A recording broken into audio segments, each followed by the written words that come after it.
నిన్న న్యూస్ పేపర్లో ఒక న్యూస్ చదివాను. బాగా ఫన్నీగా అనిపించింది నాకు. న్యూస్ ఏంటంటే, గణేష్ నిమజ్జనం చేసే గణేషోత్సవ కమిటీ వాళ్ళకి పోలీస్ డిపార్ట్మెంట్ వాళ్ళు ఇన్స్ట్రక్షన్స్ ఇచ్చారు. మీరు దయచేసి ఇక్కడ నిమజ్జనం చేయొద్దు అని. వాళ్ళకున్న వాళ్ళ reasons what ever it can be, వాళ్ళైతే ఇచ్చారు, ఇన్స్ట్రక్షన్స్ ఇచ్చారు. దానికి ఈ గణేషోత్సవ కమిటీ వాళ్ళు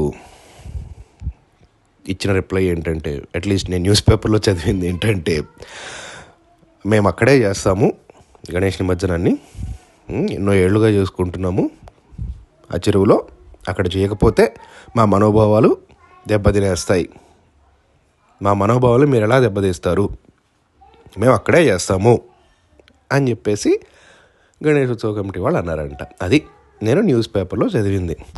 నాకు ఎంత ఫన్నీగా అనిపించిందంటే, అది గణేశుడిని వాళ్ళు చేయాలనుకున్న చెరువులోనే నిమజ్జనం చేయకపోతే వాళ్ళ మనోభావాలు దెబ్బతింటాయంట.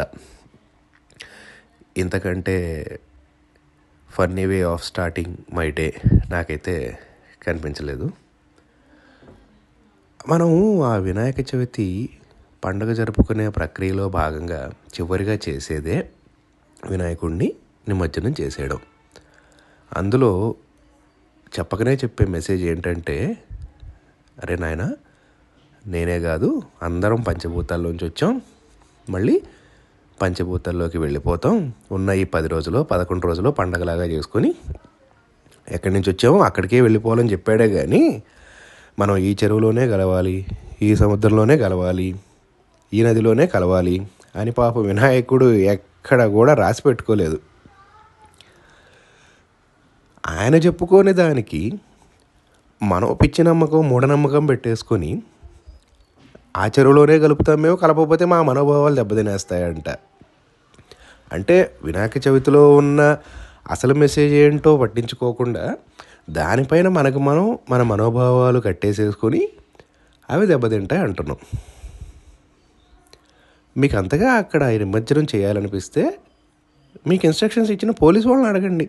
సరే, మాకు వేరే ప్లేస్ చెప్పండి, మేము ఇంత పెద్దది కడతాం, ఇంతమంది వెళ్తాం, దీనికి మాకు ప్రొవిజన్ ఇవ్వండి, వేరేది ఎక్కడో చెప్పండి.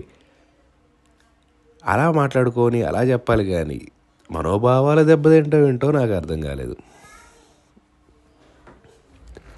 అసలు మన కల్చర్లో చెప్పాలంటే, ఒకప్పుడు కొంతమంది సముద్రాలు, చెరువులు, సరస్సులు ఇలాంటివి దగ్గరలో లేని వాళ్ళు వాళ్ళ పొలాల్లోనే వినాయకుడిని నిమజ్జనం చేసేవాళ్ళు కూడా ఉన్నారు. ఆ పొలాల్లో వర్షాకాలమే కాబట్టి వర్షాలు పడిన తర్వాత మళ్ళీ వినాయకుడు ఆ మట్టిలోనే కలిసిపోతాడు. కొంతమంది వడ్లు స్టోర్ చేసుకునే దాంట్లో పెట్టేసేసేవాళ్ళు, అందులోనే పెట్టి వదిలేసేసేవాళ్ళు.